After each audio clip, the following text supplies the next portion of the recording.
Unlike the yogurt adverts on the telly, I'm actually going to try it. Today I'm going to show you how to make Greek yogurt. Now, Greek yogurt is made by fermenting milk with live bacteria, and it makes it very high in protein because it's naturally strained. Now, the difference between Greek and Greek style yogurt is that Greek, as I said, has been strained, and Greek style yogurt has been artificially thickened, so it might contain things like gelatin or gum to make it thicker. So per 100 grams, Greek yogurt has about 9 grams of protein, and per 100 grams, Greek style yogurt has about 4 and a bit. So it's much better for you. There's no artificial ingredients in it. It is basically milk and a starter, which is another form of Greek yogurt. So what you need for this recipe is 2 litres of milk. So 2 litres of whole milk. You're wanting a Greek yogurt from the shop, but once you've got this, you can reuse it, or the one that you've made, and just put a little bit of that in as your starter. So you only need to buy that once, and if you keep up regular kind of making of this, then you're not going to have to buy any more. So it's going to work out a lot cheaper than buying it in the shop. Now, Greek yogurt in the shop costs £2.75 per 500 gram tub. Now, for a 2 litre bottle of milk, that costs about £1.09 in Tesco, and that is actually for a 2.2 something litres. So it works out a lot cheaper, and as I said, once you've bought the tub of yoghurt, you don't need to buy any more because you can reuse the one you've made. The one I will use is, I think it's pronounced Fage. It says on the tub that it's Fage, but it's F-A-G-E. You want one on the ingredients that will say about containing the bacteria, so make sure you buy a really good quality one, and then once you've done that, then you're good to go. What you want to do is, on a very low heat, I've got it on number 3 and that goes up to 9, so you want it very low. If you go too high, then you're going to burn it and you're going to end up with little bits in your yogurt, little burnt bits, so you don't want that. So tip that into a good sized pan.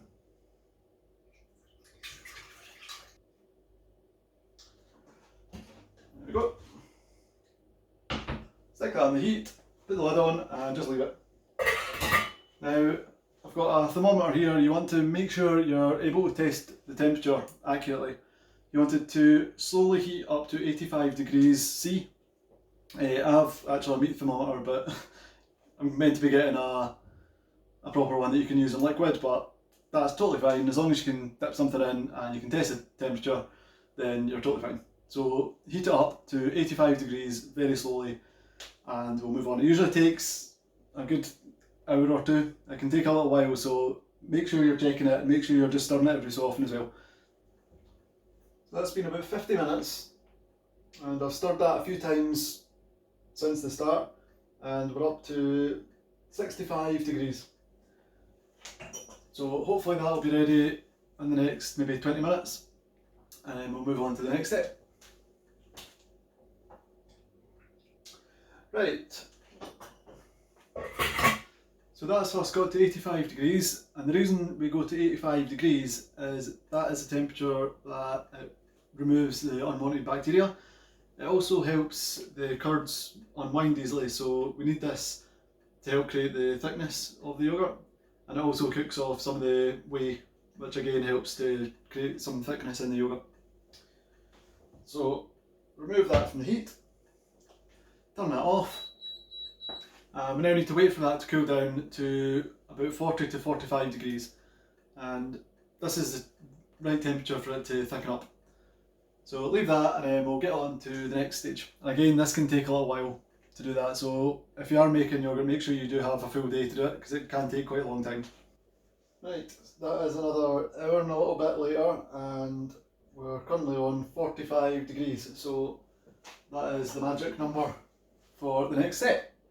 So what we have here is 2 1 litre clip top jars, so they're really good for making yogurt in. You're going to put a litre of the milk into each, and then we're going to put a tablespoonish, just a large tablespoon, into each one, give it a stir, and then you're going to leave it. So this bit can be a little bit messy. So the best way I've found is to ladle it into a jug and then pour it from the jug in. Give it a good stir round.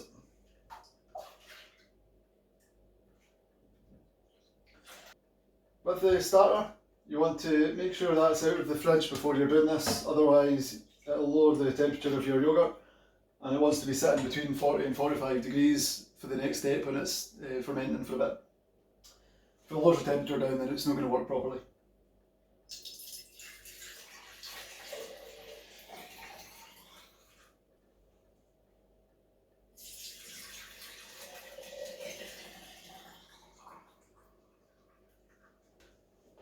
So we've got a litre in each tub, and this is your starter. So like I said, get the shop bought yoghurt.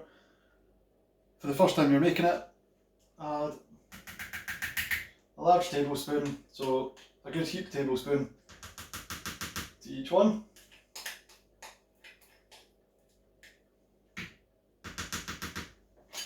Give that a really good stir. Make sure it's all mixed well.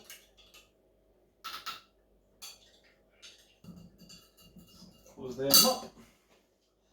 And you're going to get a towel, wrap them up, make sure they're covered, put them somewhere warm for between 6 and 8 hours. So like I said, it can take a long time to make this, so make sure you do have plenty of time. Leave them somewhere warm for 6 to 8 hours and that'll thicken them up. And then after that we need to strain them, and then they'll be good to go. So I've said previously in different videos when I've been talking about protein shakes, what's going to happen when these thicken up, there'll be the curds, which is the thick yoghurt part that you want, and there's the whey. When we strain it, all the whey will drain out, and that will just get thrown away, and then we'll eat the rest of it. What happened ages ago when people were making cheese or yoghurt, that got fed to pigs, got thrown away, and then somebody realised that they could extract the protein from this waste product, powder it, and make it into protein powders that you see today, and they can sell it for a lot of money. But when you see this, how cheap it is to make it, and when you see when we strain it how much you actually get, that it's maybe not worth your while buying protein powders. Instead you could have something like this, which is really cheap to make, has loads of protein in it, and tastes a lot better. Also, when you're making yoghurt like this, you can actually just strain it to your own thickness.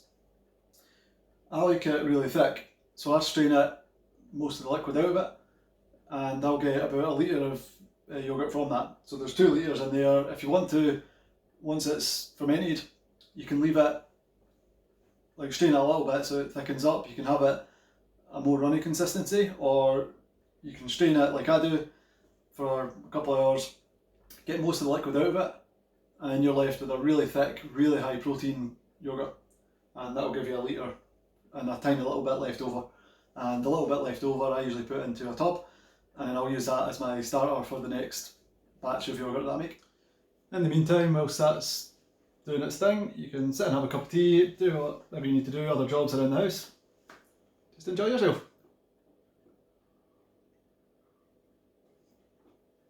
Right, that has been about 20 hours or something like that. I checked it after 8 and it still wasn't ready, so I decided just to leave it overnight. That's totally fine. What you need to do is just open your jars, just give it a little tilt to the side. If it's solid and it looks like it's separated and there's a little bit of liquid moving about, which is the whey, if that's happening, then you know it's ready and you're good to go to the next step. So as you can see in there, that is just one solid blob, but there is a little bit of liquid at the top there. That's exactly what you're looking for. Now you need to strain it. So I have these little straining bags. You can use a cheesecloth or a muslin cloth, but I find these are really good and they're really cheap on Amazon. I got 2 of these, I think they were about £6 or £7 or something like that for 2 of them. So carefully pour that into the bag and then we're going to strain it. For that whole process that we've just done, whatever you do, do not stir it. Do not be tempted in any way to stir your yoghurt. That'll just combine everything and it'll just not work. So what you need to do, get a bowl, get that into there, and then I have a little hook underneath the tripod that the camera is currently sitting on. So I'll use that to hang the little bag on, and that'll just drip away, and I'll do that for an hour or two, and that'll just get it nice and thick.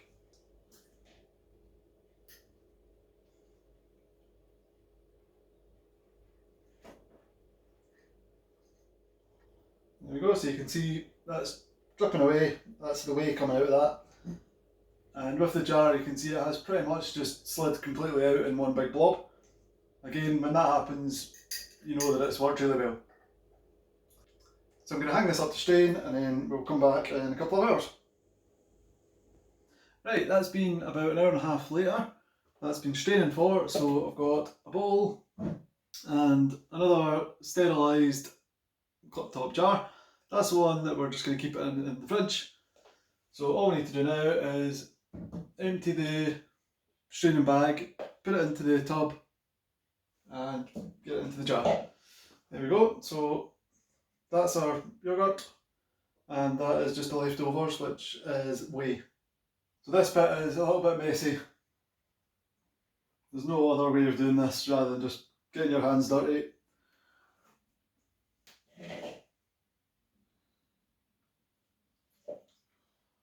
Just stick that.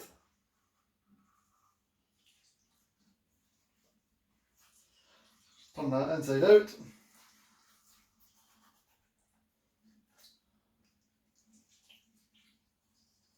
And it's just a case of getting that into there. So as you can see, that is really thick, really nice and thick. There we go. So from that 2 litres of milk, you've got a full litre jar of Greek yoghurt. You've got a little bit left over that you can use to make the next batch.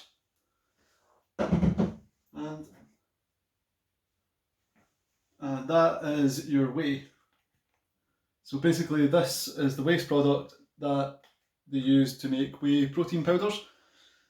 So that'll get dried out and they'll extract the protein from it, and then that'll get turned into powders. So you can see £1.9 that costs to make all of that yoghurt plus that leftover whey. So think about that again when you're looking at the price of protein powders. I'm going to stick this in the fridge and then I'll come back once that's chilled and I'll show you what it's like and I'll have a little try. So there we have it, 1 litre of homemade Greek yoghurt for just £1.9 for the bottle of milk, plus a couple of quid for the starter. But as I said, once you've bought that, you can reuse this one, use that as a starter, and you won't need to buy it ever again. It's only the price of the milk. So that's been chilling in the fridge for a couple of hours, it's now ready to eat. And unlike the yoghurt adverts on the telly, I'm actually going to try it. So you can see that, really thick. It's absolutely delicious, so much better than a shop bought one. So please give that a try, let me know how you get on. It does take a long time to do it, but I can assure you it is definitely worth doing it. I hope you found that useful, and I hope you are going to try it. Cheers!